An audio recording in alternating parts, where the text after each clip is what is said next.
Tänase loengu teemaks on surm ja sealpoolsus vanas Egiptuses. Kõik religioonid tegelevad küsimustega, mida nimetatakse eksistentsiaalseteks, küsimustega, mis puudutavad inimolemist kõige sügavamalt. Siia kuuluvad näiteks küsimused sellest, miks on maailmas olemas kurjus ja kannatused, miks on maailmas olemas surm, mis on surm ja kas sellele midagi järgneb. Loomulikult on kõigi nende küsimustega tegelenud ka vanad egiptlased, aga paljud uurijad on juhtinud tähelepanu sellele, et vanas Egiptuses pöörati nendele teemadele tähelepanu rohkem kui paljudes teistes ümberkaudsetes kultuurides. Näiteks vanas Mesopotaamias oli küll oluline surmajärgse elu tunnistamine, aga seda kujutati ette kurva vegeteerimisena allilmas, mida õigupoolest eluks pidada ei saa. Egiptlased seevastu aga uskusid, et on võimalik õnnelik ja täisväärtuslik eluga pärast surma, kui inimesed on teatud takistused ületanud ja vastavad teatud tingimustele. Egiptlaste arusaama järgi koosneb inimene mitmest erinevast osast. Nendeks on tema füüsiline keha, tema nimi ja kaks osa, mis Egiptuse keeles on ba ja ka. Tänapäeval neid mõisteid uutesse keeltesse enam ei tõlgita, varem tõlgiti neid hinge ja vaimuna, aga võib öelda, et need on inimese osad, mis võivad eksisteerida ka kehast sõltumatult.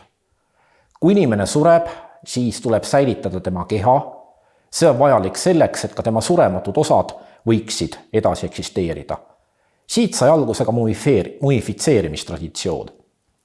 Tuleb säilitada tema nimi, mis kirjutatakse surnu kirstule või hauakambri seinale. Ja seejärel tuleb surnul teha läbi surnute kohus, kus ta peab aru andma oma maise elu tegudest. Surnute kohtunikuks on allilma jumal Osiris koos 42 jumalaga. Ja seda stseeni on kujutatud väga palju uue riigi ajast pärineval surnute raamatul. See on papüürus, mis kirjeldab surnuga toimuvat. Kui kohtuotsus on soodne ja inimene mõistetakse õigeks, võib ta asuda elama sealpoolsusesse, mis näeb väga sarnane välja siinpoolsusega, ainult elutingimused on seal paremad, tööd ei pea tegema või see on oluliselt kergem. Inimene kohtub seal oma lahkunud lähedastega ja üldiselt egiptlased kujutasid sealpoolsust ette helgetes ja rõõmsates toonides.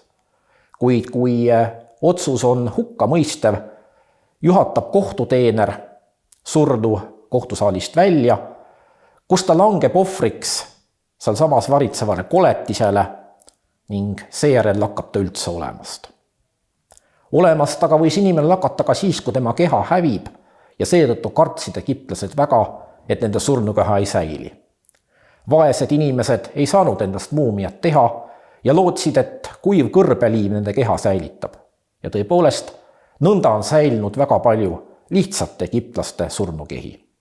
Rikkamad inimesed püüdsid oma surnukeha balsameerida ja et asi oleks päris kindel, selleks lasid nad valmistada endast ka skulptuuri, mis pandi hauakambrisse ja usuti, et kui mingil põhjusel keha peaks hävima, siis võib skulptuur võtta enda peale keha funktsioonid ja nõnda võivad inimese surematud osad sealpoolsuses edasi elada.